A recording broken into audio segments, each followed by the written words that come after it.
सभी को मेरा नमस्कार। मेरे YouTube चैनल हिस्ट्री बाय विशाल सोलंकी में आप सभी का स्वागत है। आज के ट्यूटोरियल में मैं आपके लिए लेकर आया हूँ प्राचीन भारतीय इतिहास का एक ऐसा महत्वपूर्ण विषय जो सामान्य जानकारी की दृष्टि से भी और कंपटीशन एग्जाम के लिए भी एक महत्वपूर्ण विषय माना जाता है। विशेषकर जो नेट एग्जाम है या IAS और है, इन सभी में इससे संबंधित क्वेश्चन कई बार पूछे जाते हैं। आज हम अपना टॉपिक शुरू करते हैं 16 महाजनपद, जो कि प्राचीन भारत के इतिहास से संबंधित है। 6ठी शताब्दी ईसा पूर्व के 16 महाजनपद प्राचीन भारतीय इतिहास का वो महत्वपूर्ण समय माना जाता है जिस समय भारत में राजनीतिक और धार्मिक परिवर्तन हो रहे थे। राजनीतिक इस रूप में कि बड़े बड़े महाजनपदों का निर्माण हो रहा था। इन महाजनपदों में कुछ राजतंत्रीय व्यवस्था वाले थे तो कुछ गणतंत्रीय व्यवस्था वाले थे। तो राजनीतिक रूप से यह उथल पुथल का समय था। बड़े महाजनपदों के द्वारा छोटे महाजनपदों को अधिकृत कर लिया गया था। धार्मिक रूप से भी यह समय इतना अधिक महत्वपूर्ण माना जाता है कि इस काल में भारत में दो महान धर्म पुरुषों का जन्म हुआ था। एक जैन धर्म के 24वें तीर्थंकर महावीर स्वामी और दूसरे महात्मा बुद्ध। इन दोनों का जन्म समय भी 6ठी शताब्दी ईसा पूर्व ही माना जाता है। इसलिए न केवल राजनीतिक और धार्मिक बल्कि सामाजिक, आर्थिक और सांस्कृतिक रूप से भी यह समय भारतीय इतिहास का बेहद महत्वपूर्ण समय माना जाता है। आइए हम देखते हैं कि 6ठी शताब्दी ईसा पूर्व में कौन कौन से ऐसे महाजनपद थे, उनका विस्तार आज के भारत में कहाँ पर है, उस समय उनका क्या राजनीतिक और सांस्कृतिक महत्व था। तो इन सभी महाजनपदों की शुरुआत हम करते हैं सबसे पहले अंग महाजनपद से। संभवतः नाम आपने सुना होगा, अंग महाजनपद। महाभारत काल में भी इसका उल्लेख आता है कि दुर्योधन के द्वारा अपने मित्र कर्ण को इसी राज्य का राजा ही बनाया गया था। तो अंग, जो कि उस काल के सबसे अधिक ताकतवर राज्य मगध का पड़ोसी राज्य था। इस अंग राज्य की राजधानी थी चंपा नगरी या चंपा, इस राज्य की राजधानी थी। आज के परिप्रेक्ष्य में देखें कि आज ये भारत में किस स्थान पर है, तो यह आज ये भारत में वर्तमान बिहार में जो भागलपुर जिला है और उसके आसपास का जो क्षेत्र है वह उस काल में अंग राज्य माना जाता था। इसकी राजधानी चंपा थी और यहाँ पर चंपा नामक नदी भी बहती थी। चंपा, गंगा और मालिनी, इन तीन नदियों का यह केंद्र माना जाता था। यह एक व्यापारिक केंद्र था। व्यापारिक केंद्र होने के कारण यहाँ पर व्यापार के लिए दूसरे मार्गों से व्यापारिक संघ जाते थे। तो एक प्रकार से व्यापारिक केंद्र होने के कारण इसका एक महत्वपूर्ण स्थान माना जाता है। अंग राज्य के बाद दूसरा राज्य आता है मगध। यह माना जाता है कि इन 16 महाजनपदों में तो सबसे अधिक पावरफुल था, सबसे अधिक ताकतवर यदि कोई महाजनपद था तो वह था मगध।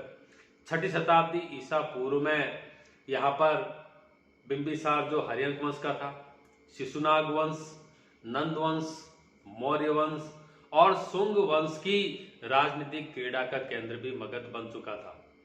मगध उस काल में अपने आसपास के सभी महाजनपदों से सबसे अधिक ताकतवर था, क्योंकि यहाँ पर बड़े बड़े राजवंश, जैसा कि हमने अभी बताया था, बड़े बड़े राजवंश यहाँ पर शासन का केंद्र बना चुके थे।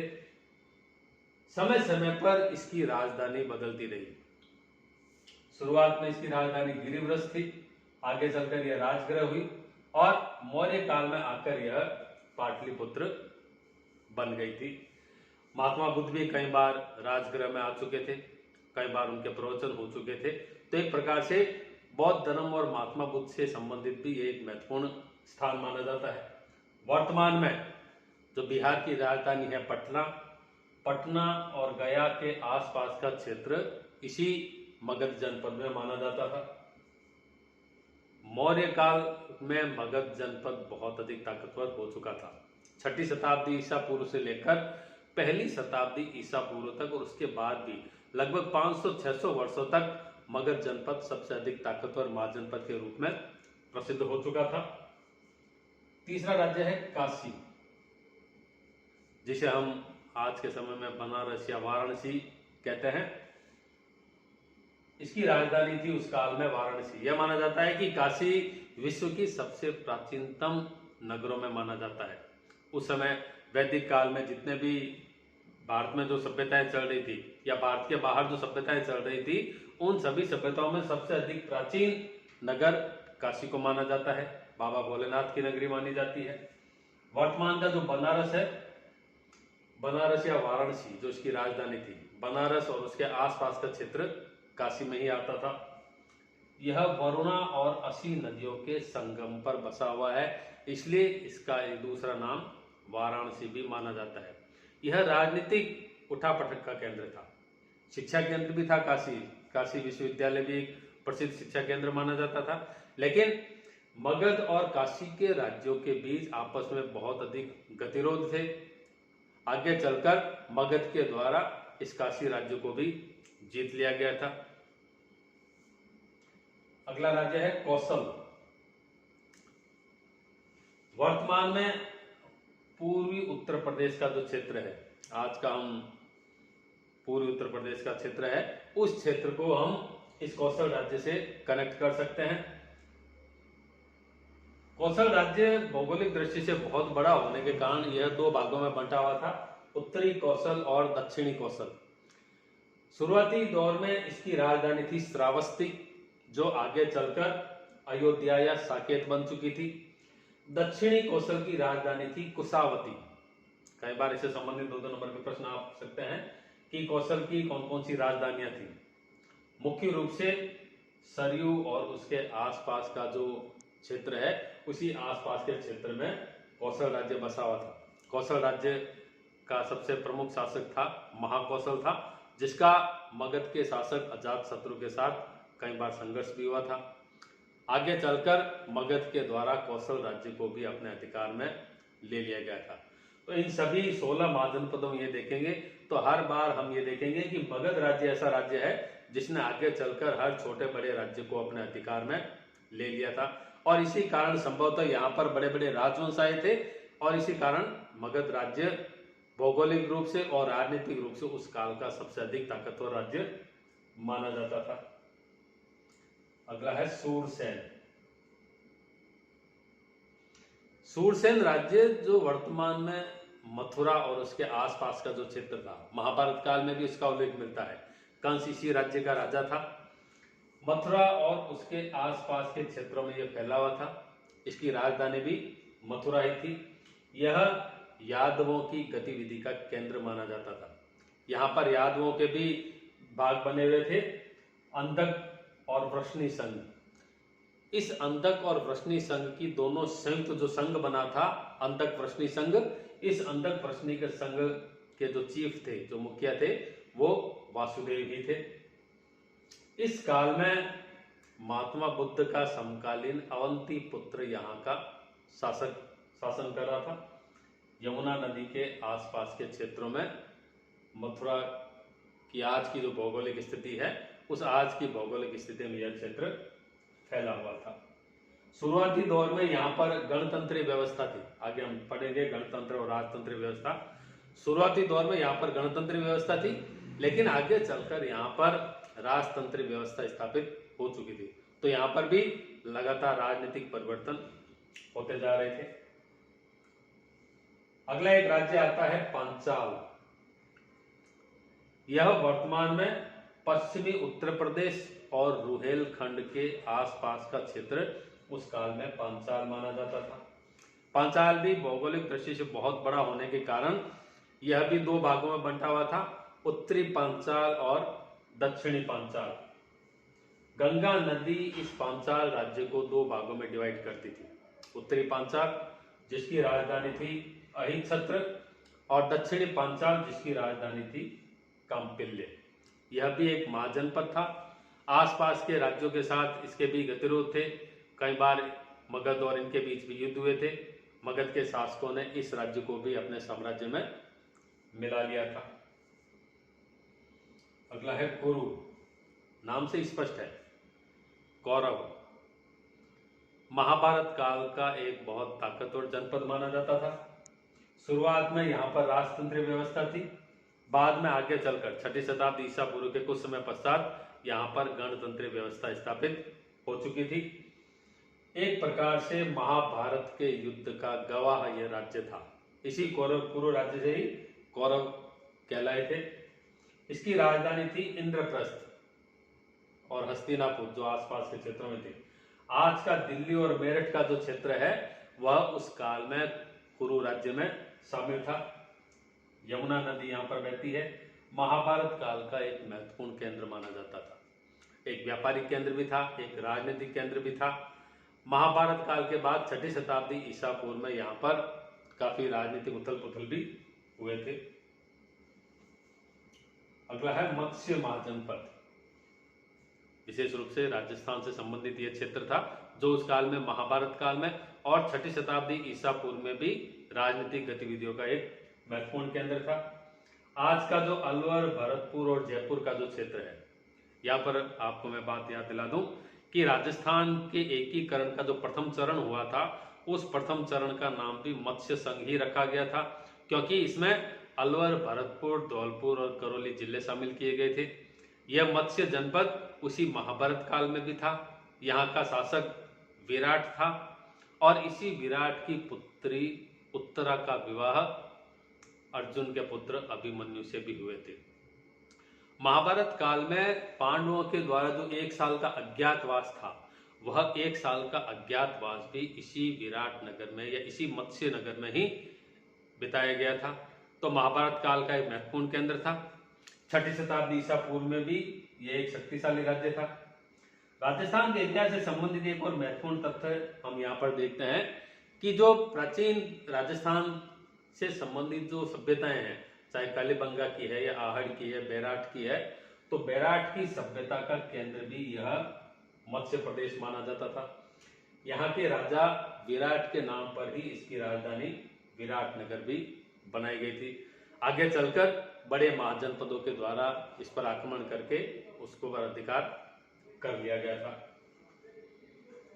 अगला है चेदी राज्य, जो वर्तमान में उत्तर प्रदेश और मध्य प्रदेश की सीमाओं के में जो बुंदेलखंड का क्षेत्र है, आज का जो बुंदेलखंड का क्षेत्र है वह उस काल में चेदी राज्य माना जाता था।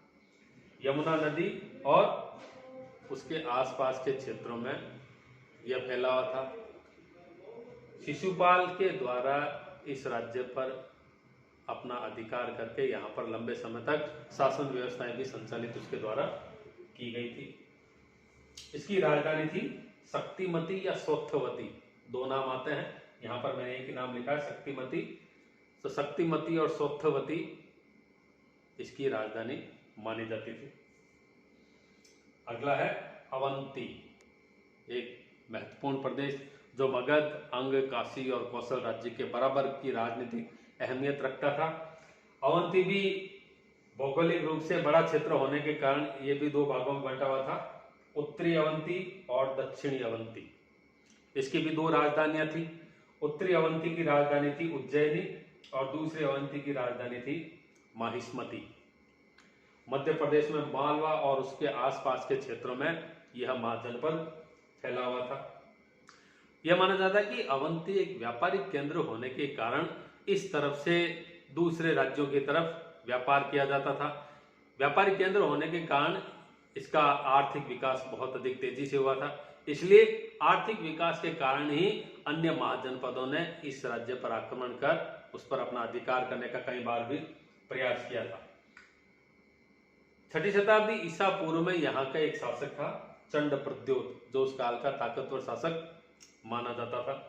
तो अवंती राज्य भी उस काल का एक महत्वपूर्ण क्षेत्र माना जाता है। अगला राज्य है वत्स। आज का जो इलाहाबाद या प्रयाग का क्षेत्र है, इलाहाबाद और प्रयाग का क्षेत्र ही उस काल में वत्स राज्य माना जाता था। इसकी राजधानी थी कौशाम्बी। यहाँ का सबसे प्रमुख शासक हुआ था उदयन, और इसी उदयन पर विद्वान भास के द्वारा एक नाटक लिखा गया था स्वप्न वासव दत्ता, जो इसी राज्य के शासक उदयन और उसकी प्रेमिका वासव दत्ता को केंद्रित करके लिखा गया है। यह भी यमुना नदी और उसके आसपास के क्षेत्रों में फैला हुआ राज्य था। राजनीतिक रूप से आगे चलकर मगध और दूसरे राज्यों के द्वारा इस पर आक्रमण करके उसको अपने अधिकार में ले लिया गया था। अगला राज्य आता है गांधार। महाभारत काल में भी यह प्रमुख राजनीतिक केंद्र था। धृतराष्ट्र की पत्नी गांधारी और राजकुमार शकुनी इसी क्षेत्र के ही माने जाते हैं। 6ठी शताब्दी ईसा पूर्व में भी एक महत्वपूर्ण राजनीतिक केंद्र था। मौर्य काल तक आते आते इसकी प्रसिद्धि और अधिक हो चुकी थी और इसी गांधार राज्य की राजधानी थी तक्षशिला। तक्षशिला जो प्राचीन भारत का सबसे प्रमुख शिक्षा केंद्र माना जाता है, वैदिक धर्म से संबंधित महत्वपूर्ण केंद्र था। जन्मेजय के द्वारा यहाँ पर नाग यज्ञ भी किया गया था। कई बार प्रश्न आता है कि जन्मेजय के द्वारा किस स्थान पर नाग यज्ञ संपादित किया गया था, तो वह तक्षशिला ही था। वर्तमान में पेशावर, रावलपिंडी और अफगानिस्तान का कुछ हिस्सा उस काल का तक्षशिला या उस काल का गांधार राज्य माना जाता था। 6ठी शताब्दी ईसा पूर्व के बाद आसपास के राज्यों के साथ संघर्ष होने के कारण इसके महत्व में कमी आने लगी, लेकिन प्राचीन भारतीय शिक्षा केंद्र के रूप में आज भी तक्षशिला का बहुत अधिक महत्व माना जाता है। मौर्य काल में चाणक्य भी इसी तक्षशिला शिक्षा केंद्र के आचार्य थे। चंद्रगुप्त मौर्य ने भी यहाँ पर ज्ञान प्राप्त किया था। आने वाले कई शासकों ने भी यहाँ पर शिक्षा केंद्र में आकर अध्ययन करके अनेक विषयों की जानकारी भी प्राप्त की थी। अगला है कंबोज। वर्तमान समय में हिमालय के क्षेत्र में उत्तरी कश्मीर का क्षेत्र है या पामीर का क्षेत्र है या बदख्शां का क्षेत्र है। उत्तर कश्मीर, पामीर और बदख्शां का क्षेत्र उस काल में कंबोज राज्य बनाया गया था। शुरुआती दौर में यहाँ पर राजतंत्रीय व्यवस्था थी, लेकिन आसपास के क्षेत्रों के साथ लगातार संघर्ष होने के कारण आगे चलकर इसका राजनीतिक महत्व कम हो गया और 6ठी शताब्दी ईसा पूर्व और उसके बाद कुछ समय बाद यहाँ पर गणतंत्रीय व्यवस्था लागू कर दी गई थी। इसकी राजधानी थी राजपुर या हाटक। अगला राज्य है अस्मक। इन 16 महाजनपदों में एकमात्र ऐसा राज्य है जो दक्षिण भारत की सीमा पर स्थित है। बाकी जितने भी राज्य हैं वो लगभग उत्तर भारत या उत्तर पूर्वी भारत में ही या उत्तर पश्चिमी भारत में है। एकमात्र ऐसा राज्य महाजनपद जो कि दक्षिण भारत की सीमा पर स्थित था। गोदावरी नदी के आसपास के क्षेत्र में यह महाजनपद फैला हुआ था। इसकी राजधानी थी पोत्तन। यह माना जाता है कि यहाँ पर भगवान श्री राम के वंशज के लोगों ने यहाँ पर लंबे समय तक शासन किया था। इक्ष्वाकु वंश के शासकों की यह कर्मभूमि रही है, इसलिए भी राजनीतिक रूप से इसका विशेष महत्व माना जाता है। तो अस्मक क्योंकि एकमात्र राज्य जो दक्षिण भारत का है, गोदावरी नदी के आसपास के क्षेत्रों में फैला हुआ था। ये जितने 14 राज्य अभी तक हमने पढ़े हैं, ये 14 राज्य मुख्य रूप से राजतंत्रीय व्यवस्था के केंद्र थे। उस काल में 2 प्रकार की व्यवस्थाएं प्रचलित थी, राजतंत्रीय व्यवस्था और गणतंत्रीय व्यवस्था। ये क्या है, इसके बारे में हम आगे किसी चैप्टर में डिस्कस करेंगे। तो ये 14 राज्य मुख्य रूप से राजतंत्रीय व्यवस्था वाले थे। कहीं पर शुरुआत में गणतंत्र था, आगे चलकर राजतंत्र बन गए। कहीं पर शुरुआत में राजतंत्र था तो आगे चलकर गणतंत्र बन गए थे। बाकी 15 या 16 नंबर के जो 2 महाजनपद है, यह मुख्य रूप से गणतंत्रीय व्यवस्था वाले ही थे। अगला राज्य है वज्जी, जो गणतंत्र राज्य माना जाता है। यह माना जाता है कि मगध के उत्तर में यह राज्य स्थित था। यह 8 गण राज्यों का एक समूह था, कोई एक राज्य नहीं था। 8 छोटे छोटे राज्य थे, उन सभी 8 राज्यों के समूह ने मिलकर यह एक महाजनपद बना लिया था, जिसे वज्जी महाजनपद कहा जाता है। मुख्य रूप से इन 8 गण राज्यों में 3 गण राज्य प्रमुख थे। पहला है विदेह, जिसकी राजधानी थी मिथिला। विदेह जो राजा जनक का शासन केंद्र भी माना जाता है, जिसकी राजधानी थी मिथिला। सीता का दूसरा नाम मिथिला भी माना जाता है। एक ये गणराज्य था, दूसरा था लिच्छवी। लिच्छवियों के और अंग, मगध, काशी और कौशल के आपसी संबंध काफी लंबे समय तक चले थे। लिच्छवी की राजधानी थी वैशाली। आपने नाम सुना होगा आम्रपाली, वैशाली की नगरवधु। महात्मा बुद्ध के काल में आम्रपाली भी इसी राज्य की मशहूर नृत्यांगना थी। महात्मा बुद्ध ने भी यहाँ पर धार्मिक प्रवचन दिए हैं। महात्मा बुद्ध के शिक्षा केंद्र के रूप में भी यह माना जाता था। तो लिच्छवी जिसकी राजधानी थी वैशाली। तीसरा प्रमुख गणराज्य था ज्ञात्रक। इस ज्ञात्रक की राजधानी थी कुंडग्राम। ज्ञात्रक राज्य महावीर स्वामी का राज्य माना जाता है। महावीर स्वामी के पिता सिद्धार्थ इसी ज्ञात्रक राज्य के ही राजा थे और महावीर स्वामी का जन्म भी इसी ज्ञात्रक राज्य की राजधानी कुंडग्राम में हुआ माना जाता है। तो धार्मिक रूप से भी यह एक महत्वपूर्ण स्थान था कि महावीर स्वामी का जन्म केंद्र यह वज्जी गणराज्य का ज्ञात्रक राज्य माना जाता है। तो एक प्रकार से इन 8 गणराज्यों के समूह में 3 गणराज्य सबसे प्रमुख थे। आसपास के महाजनपदों के साथ लगातार संघर्षों के कारण कई बार इन गणराज्यों को पतन का मुख भी देखना पड़ा। 6ठी शताब्दी ईसा पूर्व तक आते आते यहाँ पर काफी उथल पुथल भी हुई थी। अंतिम राज्य है मल्ल। वर्तमान में उत्तर प्रदेश की देवरिया और गोरखपुर और उसके आसपास का जो क्षेत्र है वह उस काल में मल्ल महाजनपद माना जाता था। यह मल्ल महाजनपद भी 2 भागों में बंटा हुआ था। इसकी 2 राजधानियां थी। एक राजधानी थी कुशीनगर, दूसरी राजधानी थी पावापुरी। कुशीनगर और पावापुरी राज्य का भी बहुत अधिक महत्व इस रूप में माना जाता है कि महात्मा बुद्ध की मृत्यु इसी कुशीनगर राज्य में ही हुई थी और महावीर स्वामी की मृत्यु इसी पावापुरी राज्य में हुई थी। मल्ल जो कई दूसरे राज्यों के साथ उनके व्यापारिक संबंध थे, राजनीतिक संबंध थे, लेकिन आगे चलकर बड़े महाजनपदों के द्वारा इन गणराज्यों पर अधिकार कर लिया गया और आगे चलकर वो इन गणराज्यों के साम्राज्य के भाग बन चुके थे। इन सभी 16 महाजनपदों में 6ठी शताब्दी ईसा पूर्व से लेकर 1ली शताब्दी ईस्वी तक यदि कोई महाजनपद सबसे अधिक ताकतवर था तो वह था मगध। इसी मगध राज्य में लगातार मजबूत और ताकतवर राजवंश आने के कारण आसपास के जितने भी महाजनपद थे उन सभी महाजनपदों पर अधिकार कर लिया गया था। चाहे वह अंग है, चाहे काशी है, चाहे कौशल है, चाहे सूरसेन है, चाहे आसपास के दूसरे जो क्षेत्र है। क्योंकि हरियंक वंश, शिशुनाग वंश, नंद वंश, मौर्य वंश, पुष्यमित्र शुंग और उसके बाद भी लगातार यहाँ पर कुछ अच्छे शासक आते रहे।